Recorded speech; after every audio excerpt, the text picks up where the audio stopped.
যে আল্লাহ তাবারক ওয়া তাআলা কুন ফায়াকুনের ভিতরে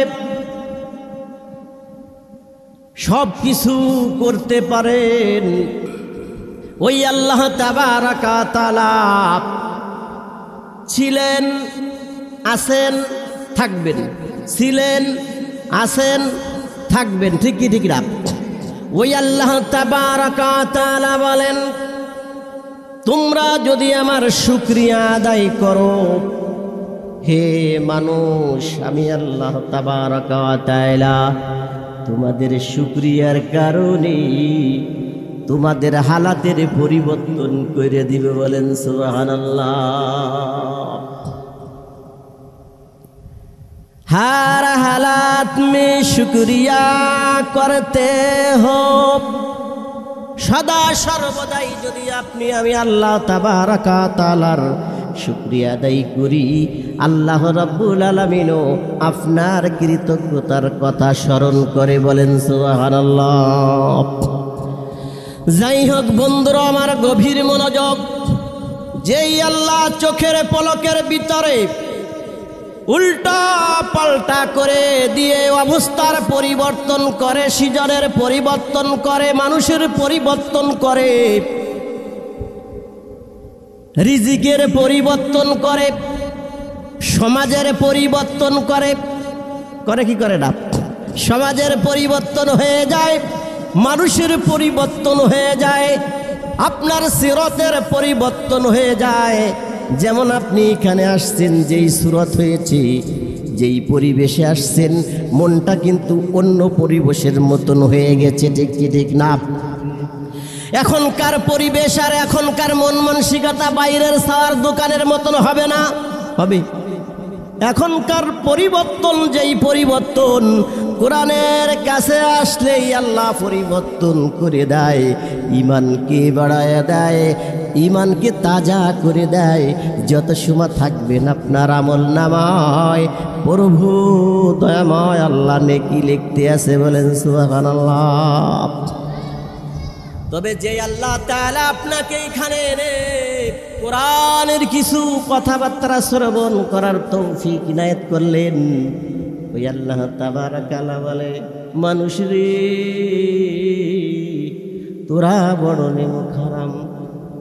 ইন্নাল ইনসানা লিরাব্বিহি লাকানুদ।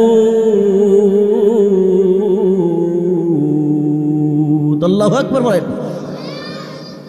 আল্লাহ রাব্বুল আলামিন বলে, মানুষ তোরা তো বড় নেমখারাম, যেই পাতায় খায় সেই পাতের বদনাম কয়। এর মাসে না, যেখানে যাবে তাদের সঙ্গে মিলে যাবে, আবার যখন সেখান থেকে চলে যাবে আবার তাদের গীবত করবে, শিকায়ত করবে, আছে কি নাই? এই জন্য বলে, মানুষ তোর কি হুঁশ নাই? তুই কি ছিলি? তোর কোনো পরিবর্তন হলো কি না? তুই তোর মায়ের গর্ভ থেকে আমি চাইলে তোকে আবাসন করে দিতে পারতাম, ঠিক কি ঠিক না বলেন? আমরা এই দুনিয়ায় যেই নিয়ামত দেখতেছি, যেই আল্লাহ তাআলা বড় করেছে, চাইলে তো আল্লাহ তাবারক ওয়া তাআলা আমাদেরকে মায়ের গর্ভ থেকেই শেষ করে দিতে পারতো। বলেন ঠিক কি ঠিক না? একটু জোরে কথা বলেন, ঠিক কি ঠিক না? এই জন্য এই আল্লাহ তাবারক ওয়া তাআলার শুকরিয়া প্রশংসা বেশি হবে না কম হবে? বেশি। জোরে বলেন, বেশি হবে না কম হবে? শুকরিয়া করবি বান্দারে, বাড়াইয়া দিব আমি। এই পৃথিবীর ভিতরে নীল সাগর, নীল নদ, সাগর, পাহাড়, পর্বত, কিছুর অভাব নাই, আছে কোনো কিছুর অভাব নাই।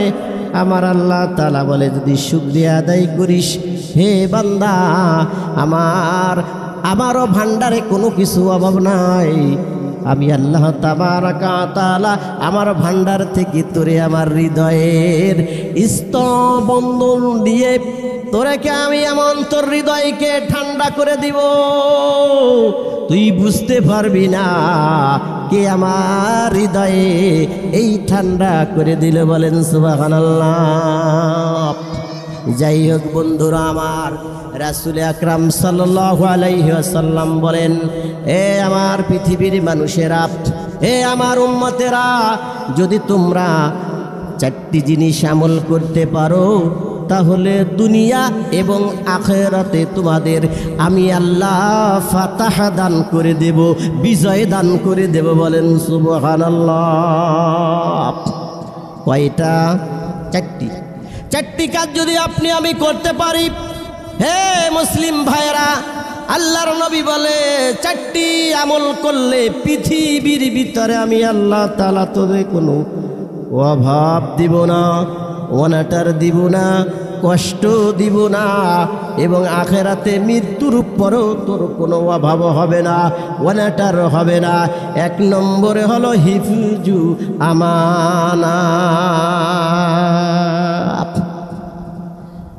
1 নম্বরে হলো হিফজু আমানা, আমানতের খেয়ানত করা যাবে না। আমানত এমন একটি জিনিস, আপনাকে যে মালিক আপনাকে কাজের ভিতরে দিয়েছে, সকাল 8টা টু রাত 8টা, বেতন 10,000 8,000, এরকম না? 10,000 টাকা বেতন, 8,000 টাকা বেতন, সকাল 8টা টু রাত 8টা। যে কাজের আপনাকে বলল এই কাজ তোমার, এই কাজটা যদি তুমি সঠিকভাবে আদায় না করে মালিকের ফাঁকি দাও রে বাবা, তাহলে তুমি আমানতের খেয়ানত করলা, আমানতের খেয়ানত করলা। তোমাকে কোনো কিছু গচ্ছিত রাখলো, কোনো কিছু গচ্ছিত রাখার পরে সেই জিনিস যদি তুমি খেয়ানত করে ফেলো, তাহলে তুমি আমানতের খেয়ানত করলা। রাসূল বলছে, লা ঈমানা লিমান লা আমানাতা লাহু, লা ঈমানা লিমান লা আমানাতা লাহু। বিশ্ব নবী সাল্লাল্লাহু আলাইহি ওয়াসাল্লাম বলেন, এই ঈমানের সাথে মুসলমানের সম্পর্ক আছে না? মুসলমান হতে হলে ঈমানের সম্পর্ক রাখবে, একের পিছে মুসলমান হতে হলে ঈমানের সম্পর্ক হতে হবে। লা ঈমানা লিমান লা আমানাতা লাহু। নবী বলে, তোমার ঈমান নাই যদি তোমার ভিতরে আমানত না থাকে, তোমার ঈমান নাই যদি তোমার ঈমান যদি থাকতে হয়, আমানতের খেয়ানত করা যাবে না। আর ঈমান না থাকলে তো মুসলমান না, আর মুসলমান না থাকলে তো জান্নাত না। ঠিক কি ঠিক না বলেন? দেখেন কত সুন্দর কথা, লা ঈমানা লিমান লা আমানাতা লাহু। তোমার যার ঈমান নাই, যার আমানতদারি নাই, তার ঈমান নাই। ঈমান না থাকলে জান্নাতে যাওয়া যাবে? ঈমান ছাড়া জান্নাতে যাওয়া যাবে না। এই জন্য সদা সর্বদাই আমানতের দিক প্রতিটি মানুষের খেয়াল রাখতে হবে। আমানতের খেয়ানত করে জান্নাতের আশা করা অসম্ভব, আমানতের খেয়ানত করে জান্নাতে যাওয়া অসম্ভব। এই জন্য পৃথিবীর ভিতরে যে যখন যেই গদি পায়, সেই গদিতেই যে সে ক্ষমতার অপব্যয় করে। ঠিক কি ঠিক না? যে যত পায় সে শত খায়। ঠিক কি ঠিক না? যে যত পায় সে শত খায়। ওই আমানতদারি কোথায়? আমার এখন এই চেয়ারের মালিক, আমি ইচ্ছা করলে যা ইচ্ছে তাই করতে পারবো, কিন্তু কথা বলা যাবে না। ঠিক কি ঠিক না? এই চেয়ারের মালিক তুমি বেশি দিন নয়। চেয়ারের মালিক কয়দিন? ক্ষমতার মালিক কয়দিন? কুল্লিল্লাহুম্মা মালিকাল মুলক। ক্ষমতার মালিক কে? জোরে বলেন, ক্ষমতার মালিক কে? আরো জোরে আল্লাহু আকবার বলেন। ক্ষমতার মালিক কে? এই ক্ষমতার মালিক যদি নাই হতো, বর্তমান দেখলেন 5ই আগস্টে ক্ষমতা যে এত তাড়াতাড়ি আল্লাহ ছিনিয়ে নিতে পারে, কল্পনার বাহিরে। এই বাংলার মানুষ, তুমি যদি দিনকে দিন রাতকে রাত সিজদায় পড়ে থাকো, তারপরও এই আল্লাহর ক্ষমতা কত সময়ের ভিতরে পরিবর্তন করে দিতে পারে। বলেন ঠিক কি ঠিক না? কত সময়ের ভিতরে পরিবর্তন হয়ে গেল। এই জন্য রসুল বলে আমানতের খেয়ানত করতে থাকো। আমি যেই দিন ধরব আমার কাছে আসতেই হবে। দেখেন আপনারা, আমরা ছোটবেলা ঘুড়ি উড়াইছি না, ঘুড়ি উড়াইছি। আসরের পরে যে ঘুড়িকে ছেড়ে দিলাম, আস্তে আস্তে রশিকেও ছেড়ে দিলাম, সুতোকেও ছেড়ে দিলাম।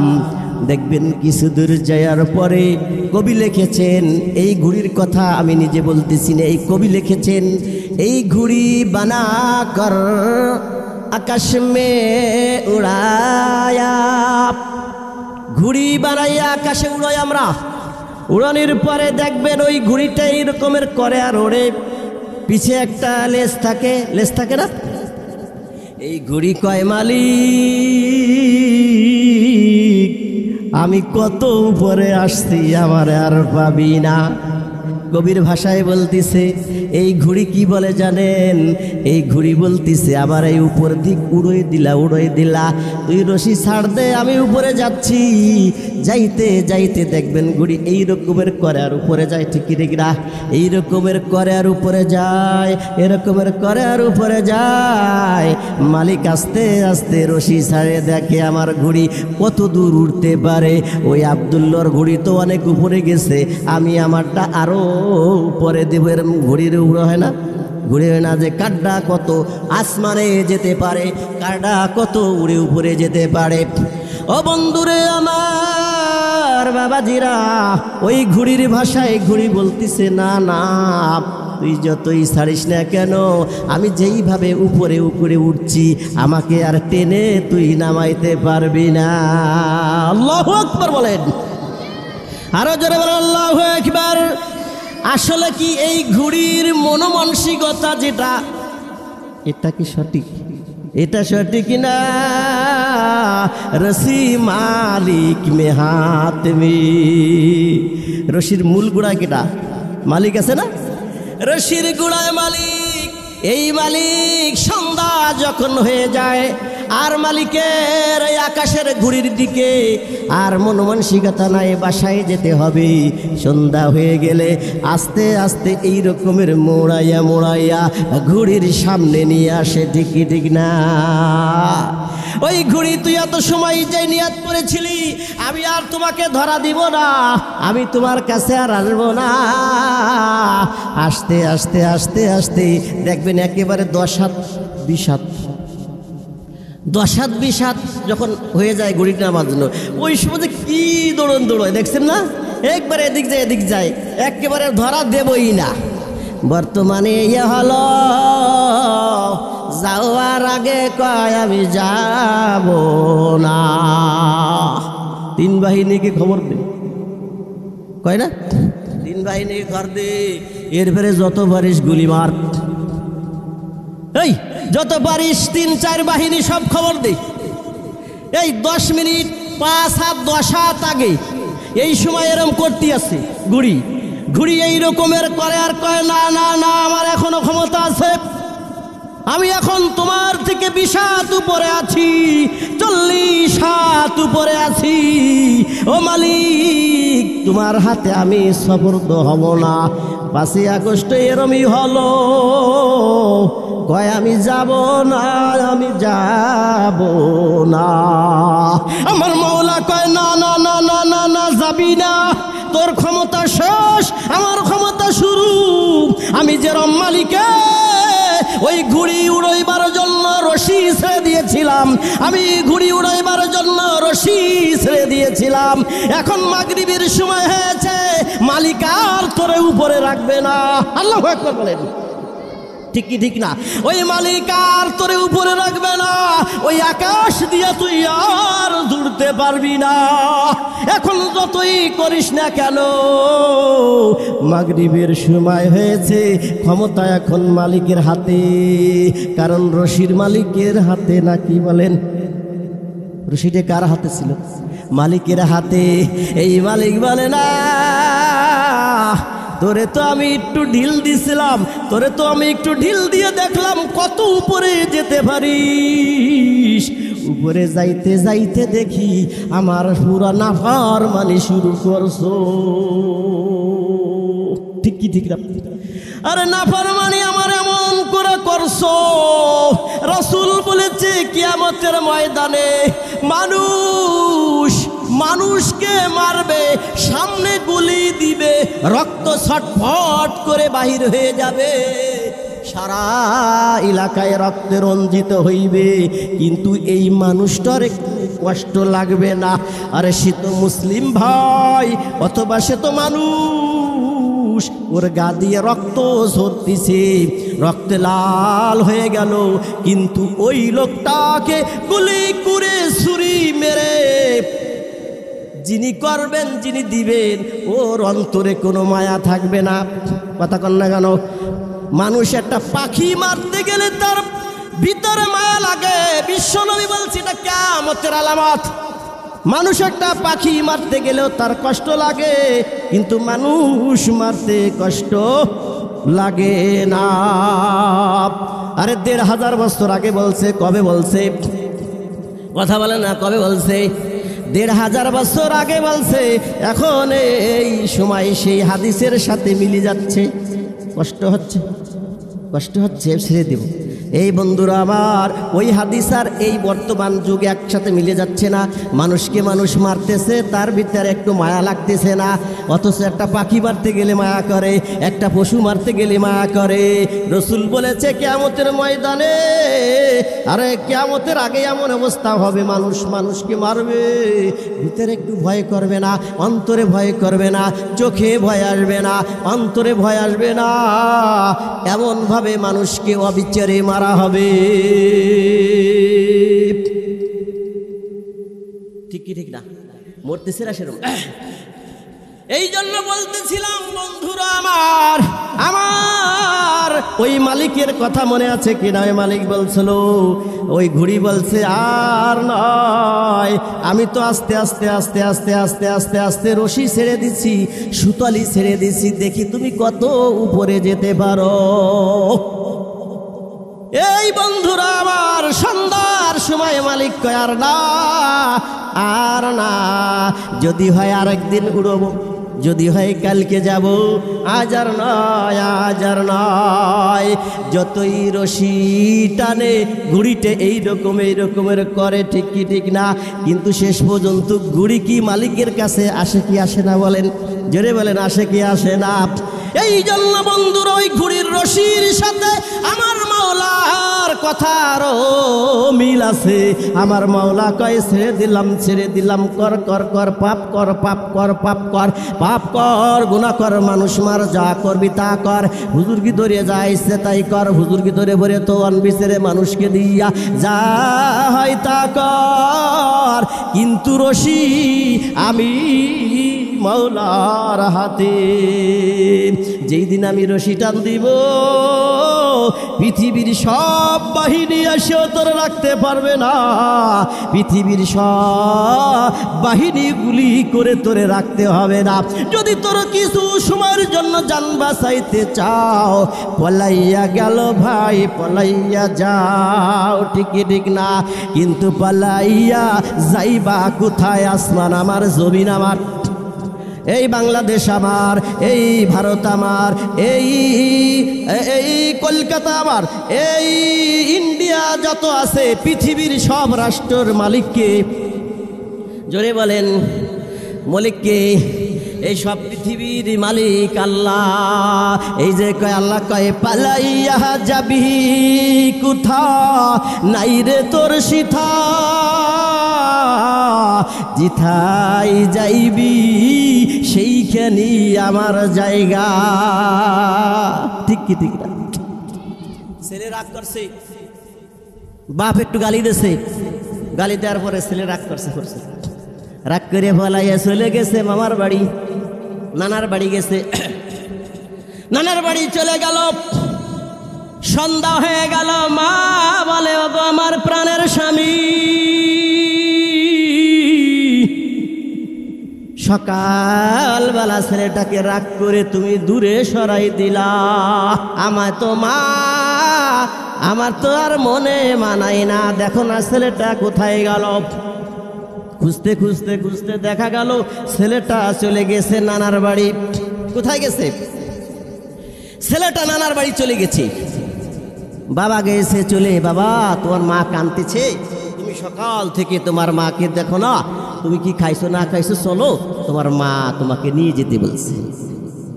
এবার ছেলে বলতেছে, না না তোমার বাড়ি আর যাব না, আমি আমার নানার বাড়ি থাকবো, আমি আমার নানার বাড়ি থাকব। এখন বলছে না এ বাড়ি তো তুমি থাকতে পারবা না। বাবা বলতেছে ছেলেরে বলতেছে, না না না এ বাড়ি তুমি থাকতে পারবা না। ভাই তোমার কি হয়েছে? আমি থাকবো আমার নানার বাড়ি, তুমি যাও, আমি তোমার বাড়ি যাব না। তুমি আমার রাগ করছো, তুমি আমারে মারছো, আমি আর তোমার বাড়ি যাব না। বাবা বলে, না এ বাড়িও তো তোমার সূত্রে কোনো আত্মীয় না, তুমি নানা বাড়ি ফিরে কোথায়? আমি তোমার মারে বিয়ে করছি, এজন্য তো তুমি নানা বাড়ি পাইছো। কথা বুঝতেছেন? তুমি এই বাড়ি থাকতে পারবা না, এ তো আমার সূত্রে তুমি এই বাড়ি পাইছো, অতএব আমার সূত্র যেখানে আছে সেখানে তুমি থাকতে পারবা না, এই বাড়িতে তুমি চলে যাও। এবার চলে গেছে মামার বাড়ি। মামার বাড়ি গেছে 3 দিন হয়ে যায়। মা বলে, না সন্তানের বড় মায়া, মায়া আছে কি নাই? এই মায়া আছে কি নাই?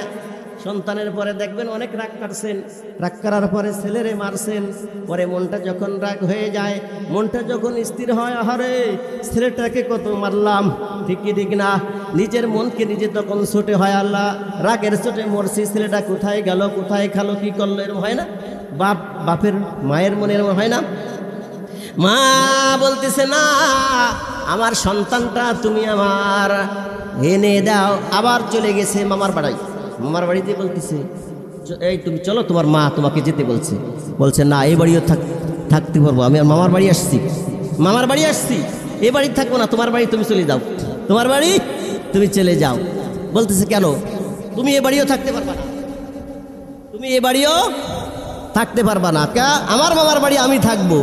বাবা বলতেছে, না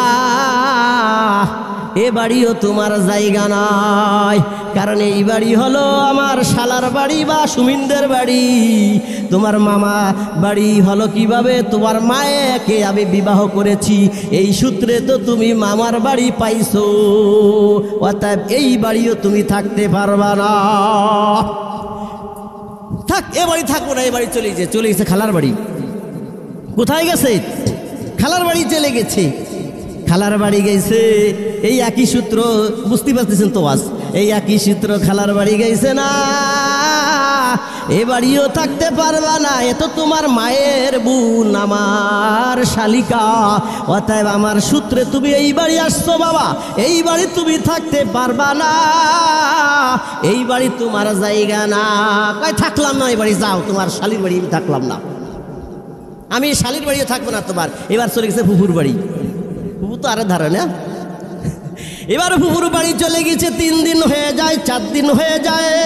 মা বলে, প্রাণের স্বামী রে, আমার সন্তানের মুখ আমি 15 দিন হলো দেখি না, আমার সন্তানের মুখ দেখাও। কিছুদিন আগে এরকমের বলছিল, মুগ্ধ বলেছিল পানি লাগবে, পানি লাগবে, বলছিল না পানি লাগবে, পানি লাগবে। সাক্ষাৎকারে মুগ্ধর মা বলতেছে, আমি শহীদের মা হয়েছি ঠিক আছে, কিন্তু আমার মুগ্ধ ওই যে গেল আমাকে না বলে, আমার মুগ্ধ যত সময় আমার সামনে না আসবে, এত সময় আমার এই হৃদয় আগুন, আমার এই হৃদয়ের আগুন, এ আগুন নিভাইতে পারবে না। এরকমের কত মাঝে কোল খালি করলো, ঠিকই ঠিক না? এই পানি পানি করতে করতে ছেলেটা কত সুন্দর ফেস, কত সুন্দর চেহারা, এই মা চিৎকার করতেছে, বাবা চিৎকার করতেছে। বাবা বলতেছিল, মুগ্ধ বাজান যাইও না, যাইও না। বাজান করলো কি, চলে গেল, চলে গেল। যার পরে পানি নিয়ে হাতে বলতেছে, ও আমার সহযুদ্ধ ভাইরা, আমি তোমাদের সাথে আসছি, কিন্তু ওই নিয়ম কারণ মানে আসি নেই। তোমাদের পানি লাগবে, তোমাদের পানি লাগবে। পাষাণ হৃদয়ের বাহিনীরা ছেলেটাকে শহীদ করে বিদায় দিয়ে দিল। মা বলতিছে, আমি বলছিলাম না রে বাজান যেও না, যেও না রে বাজান যেও না। বাবা চিৎকার করতেছে, ঠিক কি ঠিক না? আরেকজন বলতিছে, আরেকজন বলতিছে, আমি যাইতে চাইছিলাম না, আমার মা আমাকে রাত্রে বলছে খাওয়ার সময়, আব্বাজি আগামীকাল 5ই আগস্ট এটা ঢাকায় একটা বড় সমাবেশ হবে, এই সমাবেশে তুমি যেও না। আল্লাহু আকবার। ছেলেটা বলতিছে, ছেলেটা বলতিছে, ছেলেটা হলো মেডিকেলের ছাত্র, মেডিকেলের ছাত্র। ও বলতিছে, আমার মা বাবা যেরকমের গতকাল রাত্রে খাওয়ার টেবিলে বসে আমাকে যেইভাবে জ্ঞান দিচ্ছে, সকালে হয়তো গেটে তালা মারবে, সকালে হয়তো গেলে তালা মারবে, আমার মারও বুঝাইতে পারবো না, আমার আব্বারও বুঝাইতে পারবো না। আমার এই গেট ভাঙ্গার কোনো একটা বুদ্ধি করতে হবে, গেট ভাঙ্গার কোনো একটা বুদ্ধি করতে হবে। ও বলছে কি, সকালবেলা ঘুমের মধ্যেও চিন্তা করছে কি করে আব্বা আম্মার কাছ থেকে বিদায় নেওয়া যায়। ছেলেটা করছে কি, সকালে যে খাবার টাবার দেয়, এই খাবারের সময় আমি বলবো যে কিছু খাবো না, তো ঘরে তো ডিম নাই, ঘরে ডিম নাই। ও জানছে ঘরে ফ্রিজের ভিতরে ডিম নাই, খাইতে বসছে, খাওয়ার মধ্যে বলছে যে আমি কিছু খাবো না, এর কিছু আমি খাবো না। কি করো, আমার টাকা দাও, আমি একটু বাইরেতে ডিম আনতে যাই। এই ছেলে কি করছে, এই ডিম আনার কথা বলে যেয়ে এই ছাত্রদের সাথে লেগে গেছে। বলেন আল্লাহু আকবার, জোরে বলেন আল্লাহু আকবার। যাই হোক বন্ধুরা, বলতেছিলাম ওই 3 দিন হয়ে যায়, মা বলে আমার সন্তানকে সন্তান দাও। সন্তান এবারে চলে গেল ফুফুর বাসায়, ফুফুর বাসায় গেছে বাবা চলে। এবার বলতেছে, বাবা সব জায়গা ঘুরার পরে এখন আইসো গোড়ায়, আমি এই বাড়ি তোমাকে রাখবো না, এই বাড়ি তোমাকে থাকতে দেব না। কয় না, তোমার বাড়ি আমি যাব না, আমার ফুফুর বাড়ি আমি থাকবো, আমার ফুফুর বাড়ি আমি থাকবো। কয় না রে বাবা, তুমি ফুফু বলে কেন, সে তো আমার বোন, সে তো আমার বোন, এ বাড়িও তুমি থাকতে পারবা না। ও বাজান ঘুরে পুরে দেখা গেল এই পৃথিবী তোমার কোনো জায়গা থাকার নয়, ঠিক কি ঠিক না? এই পৃথিবী কোনো জায়গা তোমার নয়, সবই বাপের সূত্রে, অতএব তুমি বাড়ি চলো। আল্লাহ তাআলা বলেন, ইয়া মাশারাল জিন্নি ওয়াল ইনসি ইন ইসতাতা'তুম আন তানফুযু মিন আকতারিস সামাওয়াতি ওয়াল আরদ ফানফুযু লা তানফুযুনা ইল্লা বিসুলতান। হে মানুষ, তোমার যদি আমার এই পৃথিবীর আইন কানুন মানতে ভালো না লাগে, আমার লিবাস যদি তোমার ভালো না লাগে, টুপি যদি ভালো না লাগে, নামাজ যদি ভালো না লাগে, কোরআন যদি না ভালো লাগে, নামাজ যদি তোমার ভালো না লাগে, তাহলে তোমার ইচ্ছা যেখানে সেখানে চলে যাও, কিন্তু যাওয়ার তো জায়গা নাই। আছে, যাওয়ার জায়গা আছে। যেই দিকে যাবেন আমার আল্লাহর, ডাইনে আমার আল্লাহর, পিছে আমার আল্লাহর, সামনে আমার আল্লাহ, আল্লাহর উপরেও আমার আল্লাহ, ঠিক কি ঠিক না? এই জন্য যেখানে যাই আমরা, যেখানে যাই না কেন, সব কার? আল্লাহর। অতএব তুমি যেখানেই পলাই যাও, ওখানেও আমার আল্লাহর। বাংলা বাংলাদেশও আমার আল্লাহর, ভারতও আমার আল্লাহর, পাকিস্তানও আমার আল্লাহর, এর পরে যত রাষ্ট্র আছে সব রাষ্ট্র আমার আল্লাহর। ক্ষমতায় বসিয়া ক্ষমতার অপব্যয় করছো, গুড়ি টান দিছি আর থাকা যাবে না। ঠিক কি ঠিক না? এই জন্য আল্লাহর নবী বলে লা ঈমানা লিমান লা আমানাতা লাহু, তোমার আমানতদারি নাই, তোমার ঈমান নাই। আমানতদারি নাই বলতে কারোই কাছে আমানতদারি নাই পৃথিবীতে। কথার একটা আমানত হতে, আমাকে বললাম আমি আপনাকে বললেন, বা আপনি আমাকে বললেন, আমি আপনাকে বললাম ভাই এই কথাটা কাউকে বলবেন না, ওই কথাটারও বেশি ছড়ায়। ঠিক কি ঠিক বলেন? এই কথাটা তো উনাকে না বলতেন যে এই কথাটা কাকেও বলবেন না, তলি কিন্তু কম ছড়াতো। কিন্তু কাউকে যদি আপনি বলেন মহাব্বত করে, ভালোবাসা অন্তরে দিয়ে, ভাই তুমি আমার মহাব্বতের মানুষ, তুমি আমার সঙ্গের মানুষ, তুমি এই কথাটা কাউকে বলবা না, ওইটি আরো বেশি ছড়ায়। কি করে? এটি আরো বেশি ছড়ায়। এই জন্য বন্ধুরা আমার, বিশ্বনবী বলেছেন এটা কথাও তোমার একটা আমানত। সন্ধ্যার পরে হজরতে আবু বকর রাদিয়াল্লাহু তাআলা, হজরতে ওমর রাদিয়াল্লাহু তাআলা আনহু, এরকমের তখন তো আর মোমবাতি ছাড়া উপায় ছিল না, তখন তো ল্যাম্প ছিল, কারেন্ট ছিল না। সন্ধ্যার পরে হজরতে ওমর রাদিয়াল্লাহু তাআলা আনহু এই রাষ্ট্রের কার্যকর্ম করার জন্য, রাষ্ট্র কার্যক্রম করার জন্য কি করছে, এই ল্যাম্প ধরাইয়া কাজ করতেছে। হঠাৎ করে হজরত আলী রাদিয়াল্লাহু তাআলা আনহু চলে আসলেন। আলী রাদিয়াল্লাহু তাআলা আনহু বসলেন, আসসালামু আলাইকুম ভাই ওমর, আমি কি ভিতরে আসতে পারি, আমি কি ভিতরে আসতে পারি? হজরত ওমর সালামের উত্তর দিলেন। উত্তর দেওয়ার পরে বললেন, ভাই তুমি কোন কাজ নিয়ে আসছো? তোমার ব্যক্তিগত কোনো কাজ না রাষ্ট্রের কোনো কাজ? তোমার ব্যক্তিগত কোনো কাজ না রাষ্ট্রের কোনো কাজ? উনি বলতেছে আমার নিজের ব্যক্তিগত কোনো কথা বলার জন্য আপনার কাছে আসছি, আপনার কাছে আমি ব্যক্তিগত কিছু কথাবার্তা বলার জন্য আসছি। হঠাৎ করে লেম ধরানি ছিল, বাতি ধরাইনি ছিল, ওই বাতিটা হজরতে ওমর রাদিয়াল্লাহু তাআলা আনহু নিবেই দিলেন। এবার হজরত আলী মুখ কালা হয়ে গেল, বলল ভাই অন্ধকারে আপনার সঙ্গে কথা বলবো কেমন করে? বলতেছে ওই যে চেয়ার আছে ওখানে আপনি বসেন, আমার জায়গায় আমি বসে কথা বলি। হজরত আলী বলতেছে কেমন করে অন্ধকারে একজনের মুখ না দেখলে কথা বলি? কয় শোনো, আমি এই রাষ্ট্রের কাজ করার জন্য তেল কিনে, কেরোসিন তেল কিনে এই বাতির ভিতরে আমি দিয়েছি, এই বাতির ভিতরে দিয়েছি, আগুন জ্বলতেছে। এই টাকা হলো রাষ্ট্রের, এই রাষ্ট্রের টাকা জনগণের টাকা, এই জনগণের টাকা দিয়ে আমি আগুন ধরাইয়া, লেম ধরাইয়া আমি রাষ্ট্রের কাজ করতেছি। আমার আল্লাহ তাবারাকা ওয়া তাআলা যদি হাসরের ময়দানে জিজ্ঞাসা করে, ওমর তুমি রাষ্ট্রের টাকা দিয়ে, জনগণের টাকা দিয়ে কেরোসিন তেল কিনে এরপরে বন্ধুর সাথে পারিবারিক বালাস চলছো, বন্ধুর সাথে পারিবারিক কথা বলছো, তখন আমি ওমর আল্লাহর কাছে কি জবাব দেব? আল্লাহু আকবার বলেন। দেখছেন কয় কথা?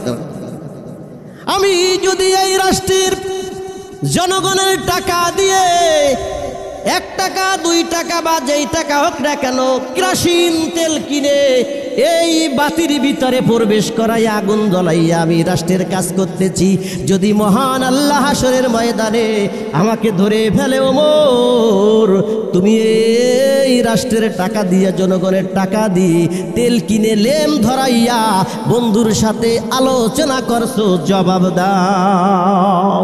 আল্লাহু আকবার বলেন। আর আমাদের তখনকার হজরতে ওমর রাদিয়াল্লাহু তাআলা আনহু এই পৃথিবীর অর্ধেকটা শাসন করতেন, এত ক্ষমতার মালিক। আর আমাদের রাষ্ট্রের খালি একটা পাতিনিতা পরিবর্তন হয়ে গেলে পাদের আগে উড়িয়ে যায়, পরিবর্তন হয়ে গেলে পাদের আগে উড়িয়ে যায়, নাম নিশানা থাকে না। তাদের অত্যাচারে এলাকার মানুষ, গ্রামের মানুষ, ভ্যারাইটির মানুষ ঠিক থাকতে পারে না, কারণ ঠিক কি ঠিক না। এমন অবস্থা হয়েছে, বাংলাদেশের অবস্থা এমন ভাবে ব্যাংক ব্যালেন্সগুলো সব লুটে লুটে খাইয়া, এরপরে এখন পলাইবার জন্য রসুলের সুন্নাত ছিল, ঠিক কি ঠিক না। আল্লাহর রসুল হজরতে আল্লাহর নবী সাল্লাল্লাহু আলাইহি সাল্লামের খলিফা হজরতে ওমর রাদিয়াল্লাহু তাআলা আনহু বলতেছে, কেরোসিন কিনে যেই আমি টাকাটা আমি খরচ করেছি, এটার জবাব যদি আমার দিতে হয় মাওলার দরবারে, তাহলে কি অবস্থা হবে। আর এখন কোটি কোটি কোটি কোটি লক্ষ লক্ষ কোটি কোটি টাকা বাংলাদেশের জনগণের টাকা খাওয়ার পরেও কয় আই এম এ স্ট্রংম্যান, আমি শক্তিশালী একজন মানুষ, আমাকে কেউ ঠেকাইতে পারবে না। চলে যাওয়ার পরে এমনভাবে বাংলাদেশটা লুটে খাওয়ার পরে শোনা যাচ্ছে যে ব্যাংকে আর কোনো কিছু নাই। এরপরে যাওয়ার পরে আল্লাহর নবীর সুন্নাতকে বিলীন করে পলাইয়া ভিক্ষুক সাইজেও জায়গা হলো না, ঠিক কি ঠিক না। কি সুন্দর একজন ফকির দেখলাম ইউটিউবের ভিতরে, ফকির একটা গেঞ্জি গায়ে দিয়ে বসে আছেন। এই পৃথিবীর এই বাংলাদেশের অর্ধেক কিনলে ফকির কিনতে পারত, এই ফকির এখন একদিনের ফকির হয়ে গেছে। 13-16-17 বছরের বাচ্চা এখন একটা গেঞ্জিও গায়ে নাই। নদীরে কুল ভাঙ্গে অকুল গড়ে যাইতো নদীর খেলা, সকাল বেলার বাদশারে তুই ফকির সন্ধ্যাবেলা, ঠিক কি ঠিক না। আবার কতজনকে ধন দিয়া মন বুঝিলাম, আবার কতজন রে কান্ধারাইয়া রাস্তায় বসাইলাম, ঠিক কি ঠিক না। আরে দিয়া ধন বোঝে মন, দুইয়া ধন বোঝে মন, কেড়ে নিতে কতক্ষণ। এই জন্য নবী বলছে না না, এই পৃথিবী চিরদিন থাকার জায়গা না, এই পৃথিবী চিরদিন থাকার জায়গা না। তোমার একদিন শেষ হয়ে যাবে, এমন জায়গা নাই যে সেই জায়গায় তুমি পালায়ে যাবে। জিকির করেন লা ইলাহা মুহাব্বতে লা ইলাহা, আরো জোরে লা ইলাহা, আরো জোরে লা ইলাহা ইল্লাল্লাহ, লা ইলাহা, আরো জোরে লা ইলাহা ইল্লাল্লাহ, লা ইলাহা। ও ভাই বহু দূরে মদিনা, আমরা কেমনে যাব বুঝি না। দয়াল আল্লাহ দয়া কর, দয়াল আল্লাহ। আসসালামু আলাইকুম। জি ভাই আসেন। আর মাত্র 5 মিনিট শুনবার জন্য, মাত্র 5 মিনিট আমি শেষ। না না, আমি ওই লোক বসায় রাখছি আপনার জন্য, খালি 5টা মিনিট, খালি আসবেন যাবেন। আচ্ছা আচ্ছা। লা ইলাহা মুহাম্মাদুর রাসূলুল্লাহ সাল্লাল্লাহু আলাইহি ওয়াসাল্লাম। এরপরে বন্ধুরা আমার, 1 নম্বরে আমানতের খেয়ানত করা যাবে না। কইছিলাম না 4টি আমল করতে হবে। কয়টা? 4টি আমল করতে হবে। 4টি আমলের ভিতরে 1 নম্বরে আমানতের খেয়ানত করা যাবে না। আমানতের খেয়ানত করলে মাওলার দরবারে হাজির হতে হবে। হযরতে ওমর রাদিয়াল্লাহু তাআলা আনহু, হযরতে ওমর রাদিয়াল্লাহু তাআলা আনহু জুমার দিন খুতবা দিচ্ছেন। জুমার দিন খুতবা দেওয়ার জন্য রেডি হয়ে গেছে। অনেক সময় আলোচনা হয়েছে, আলোচনার ভিতরে এক যুবক দাঁড়িয়ে গেছে। এক যুবক দাঁড়িয়ে বলতেছে, হুজুর আপনার কথা বন্ধ করেন, আপনার কথা আমরা এখন শুনতে রাজি নাই। আচ্ছা, আমাদের এলাকার একটা পাতি নেতা কথা বলতেছে এরকম একটা অনুষ্ঠানে, এখন আপনারা যদি কেউ কয়ে আপনি চুপ করেন, আপনার কথা আমরা শুনবো না। ক্ষমতায় যখন ছিলাম তখন কি ও হতো এখানে? দেখেন নাই কত মাহফিলের ভিতরে কি করছে, কত মাহফিলের ভিতরে কি করছে দেখেন নাই? বলের চোটে। কিন্তু হযরতে ওমর রাদিয়াল্লাহু তাআলা আনহু জুমার দিন ঘরায় ভরায় মসজিদে নবাবের ভিতরে কানায় কানায় মানুষ ভরা। নবীর সাহাবী হযরত ওমর রাদিয়াল্লাহু তাআলা আনহু বয়ান করতেছে, এমন সময় একজন সাহাবী দাঁড়িয়ে গেলেন। সাহাবী দাঁড়িয়ে বলতেছে, এই ওমর কথা বন্ধ করেন, আপনার আর শুনবো না, আপনার কথা এখন আমি শুনবো না। হযরত ওমর রাদিয়াল্লাহু তাআলা আনহু বলো, যুবক বলো না কি তোমার অভিযোগ? বলে, আমার অভিযোগ হলো সরকারি কোষাগার থেকে সকলে একটা করে চাদর পাইছে, সকলে একটা করে চাদর পাইছে, সকলে একটা করে চাদর পাইছে, কিন্তু আপনার গায়ে দেখি দুটো চাদর। কথা বুঝছেন? সরকারি মাল, সরকার সবাইরে দিয়ে দিয়েছে যে সবাইরে এক একটা চাদর দাও, শীতের সময় সবাইরে একটা চাদর দাও। আমাদের বঙ্গবন্ধুও দিছিল, কয়ে 12 কোটি মানুষ 13 কোটি একটা দিলাম বেশি, কিন্তু আমারটা কই? এরকম হয়েছিল না? আমার কম্বলটা কোথায়? হযরত ওমর রাদিয়াল্লাহু তাআলা আনহুর যুগে শীতের সময় সবাইকে এভাবে কি করতেছে, এইভাবে সবাইকে চাদর দিয়েছে সরকারি কোষাগার থেকে। হযরতে ওমর রাদিয়াল্লাহু তাআলা আনহু একটা পেয়েছে। হযরত ওমর রাদিয়াল্লাহু তাআলা আনহু একটি পাওয়ার পরে বলতেছে, হুজুর আপনার কথা শুনবো না, একটু কথা বন্ধ করেন, পরে শুনবো আপনার কথা। বলে, কি হয়েছে কি হয়েছে? ভাই আমি দেখি আমরা সবাই একটা করে চাদর পাইছি, আপনার গায়ে দেখি দুটো চাদর, আপনার গায়ে দেখি দুটো চাদর। এই প্রশ্নের জবাব যত সময় পর্যন্ত না দিবেন তত সময় পর্যন্ত আপনি হুজুরের বয়ান, আপনি ওমর আপনার বয়ান আমরা শুনবো না। থমকে গেলেন হযরত ওমর, থমকে যেয়ে বলতেছে, বাবা আব্দুল্লাহ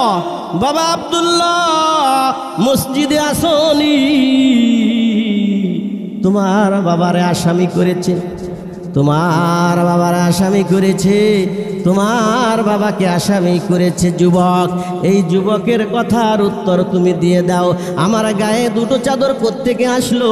আমার গায়ে কেন দুটো চাদর আসলো রে বাবা? এই যুবকের প্রশ্নের উত্তর তুমি দিয়ে দাও। হযরতে আব্দুল্লাহ দাঁড়িয়ে গেলেন। আব্দুল্লাহ দাঁড়িয়ে যাওয়ার পরে হযরতে আব্দুল্লাহ যাওয়ার পরে এবার বলতেছে, যুবক শুনে নাও আমি দুটো চাদর কোত্থেকে পাইলাম। শুনে নাও আমি দুটো চাদর কোত্থেকে পাইলাম। শুনে নাও দুটো চাদর কোত্থেকে পাইলাম।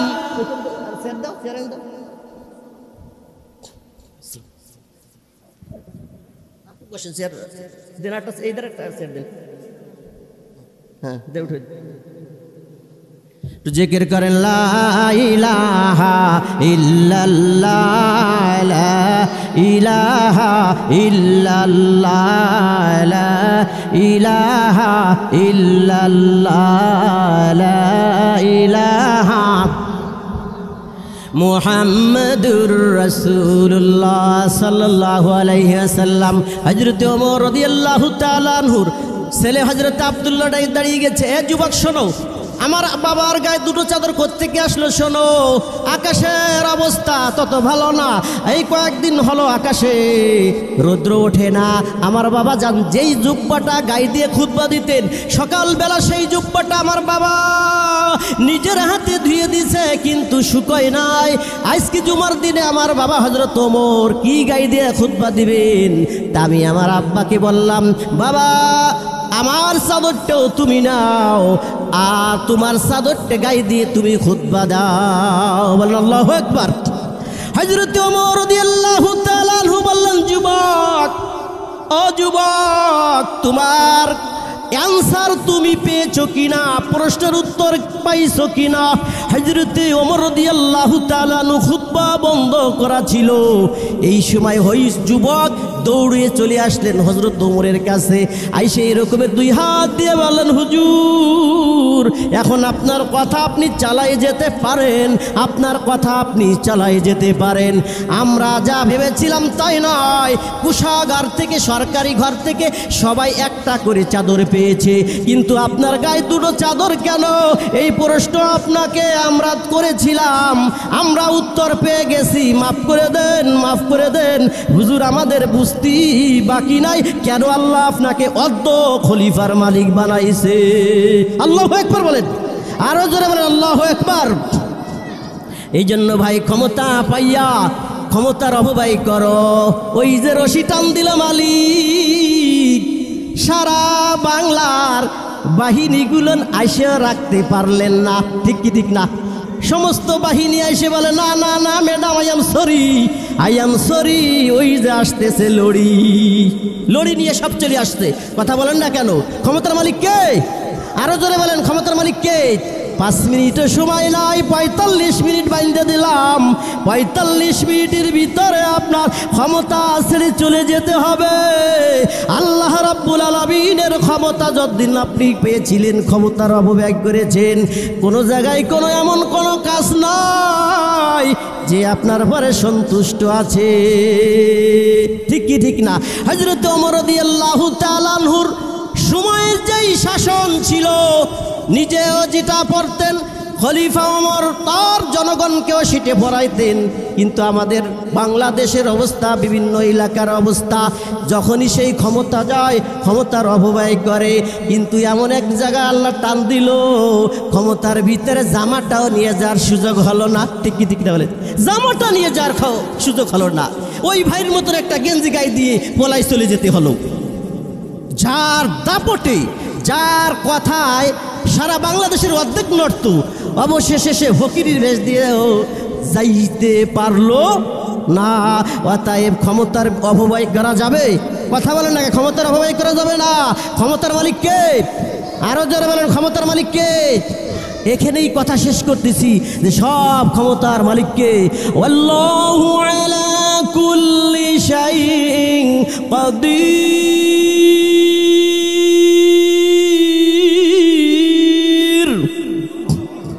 সমস্ত ক্ষমতার মালিক হলেন আল্লাহ।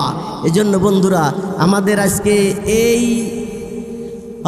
কোরআন সবক অনুষ্ঠানের প্রধান মেহমান, যাকে আমি আপনাদের সামনে উপস্থিত করেছি, আপনারা তো অবশ্যই জানেন, অনেকে চেনেন।